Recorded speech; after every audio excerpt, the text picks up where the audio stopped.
I used to think hiding my medication meant hiding my weakness, but all it did was hide me. Shame doesn't arrive dramatically. It walks in quietly, almost politely, dressed as responsibility, or pride, or privacy. Before you realize it, hiding becomes a habit. For me, it started long before the medication. I grew up in a house where you didn't talk about pain.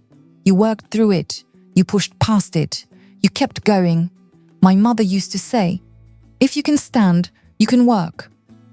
My father believed most problems could be fixed with water, sleep, and not complaining.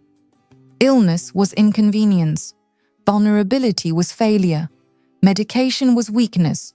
So when my own body began slipping, shame arrived before fear did. It started gradually, so gradually I could pretend nothing was happening. I woke up tired, not normal tired, but tired in a way that clung to my bones. My breath felt shallow. My energy evaporated before noon. Then the headaches came. Heavy, pulsing, sitting behind my eyes like a weight pressing deeper each day. I took painkillers, drank water, cut caffeine. Nothing helped. I didn't want to admit how scared I was, because fear meant something was real, and real meant responsibility. My body didn't wait for me to be ready. One morning I stood up too fast and the entire room spun. A deep dizziness, not a momentary wobble, but an overwhelming shift. My vision blurred. My ears rang. I gripped the couch until the world steadied.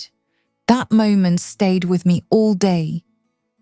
A quiet, persistent whisper. Something is happening. I ignored it. But lying awake that night, staring at the ceiling, the headache pounding behind my eyes, I finally admitted it to myself. I needed help. I booked a doctor's appointment. Walking into the clinic felt wrong, like I was taking up space meant for people with real problems.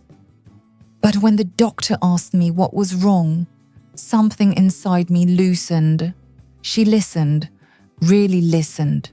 I told her everything: the exhaustion, the dizziness, the headaches, the sense that something inside me had shifted. She didn't call me dramatic. She didn't brush it off.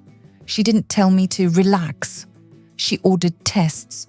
When the results came back, she explained them gently.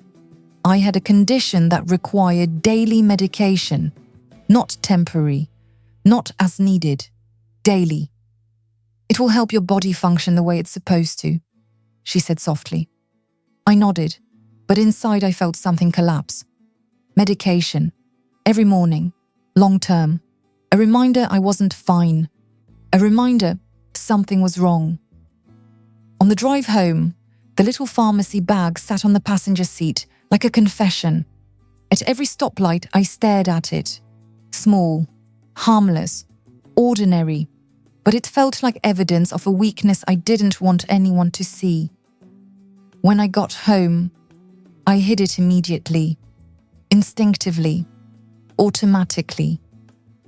I opened my bedside drawer, pushed the bottle all the way to the back behind old receipts and tangled charges, and closed the drawer fast, as if the medication might escape. That became my ritual. Every morning, before anyone else was awake, I opened the drawer quietly, took the pill with a sip of water, and closed it again. I never left the bottle out, never mentioned it, never allowed anyone to see it. I wasn't hiding medication. I was hiding the story I believed it told about me. That I was weak, fragile, dependent, not normal. Weeks passed. The medication helped. The headache softened. The dizziness faded. My energy returned. But instead of gratitude, I felt guilt. Because improvement meant the medication was necessary. Necessary meant something was wrong.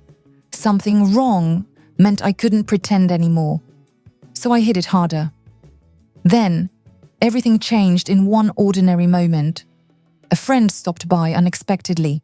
She'd done it 100 times before, but that day I felt off. Tired, foggy, stretched thin. I made tea and tried to act normal. While I was in the kitchen, she wandered down the hallway, just comfortable familiarity. I heard a drawer slide open. My chest tightened instantly. I froze. Her voice called out, "Is this yours?" I walked toward her slowly, knowing exactly what she was holding. She stood in the doorway of my bedroom, the medication bottle resting in her hand. My heart dropped. The room felt too bright. The air felt thinner. Shame rose hot in my throat. She wasn't angry. She wasn't judging. But she was concerned.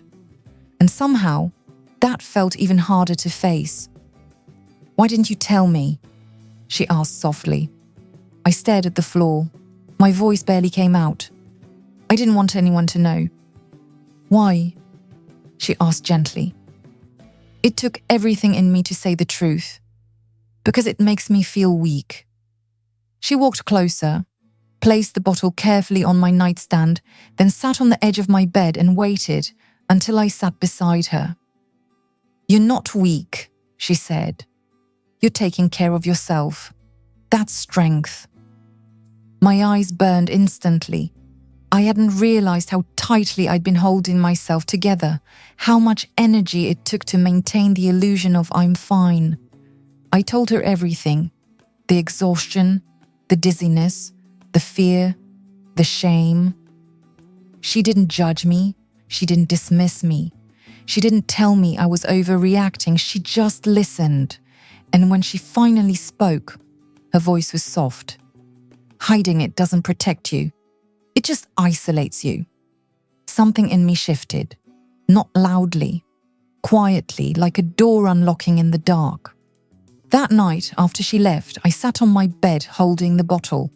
I turned it over in my hands. Not with shame this time, but with recognition. This tiny bottle wasn't failure. It was care, stability, support, a tool that helped my body function, a reminder that I deserved to feel okay. The next morning, I didn't hide it. I left the bottle on the nightstand, visible, honest. And taking my medication didn't feel shameful. It felt like choosing myself. Later, I texted my friend, "Thank you for finding it, for seeing me." She replied, "You weren't hiding medication. You were hiding the belief that you don't deserve help." I read that message 3 times because she was right. I wasn't ashamed of the medication. I was ashamed of needing anything at all. But healing isn't about independence. It's about honesty.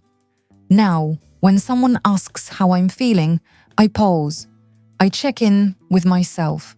And if the answer is no, I say it. Because hiding what hurts doesn't make you strong. It makes you silent. And silence always makes the pain grow. Pain grows in silence until you finally tell the truth.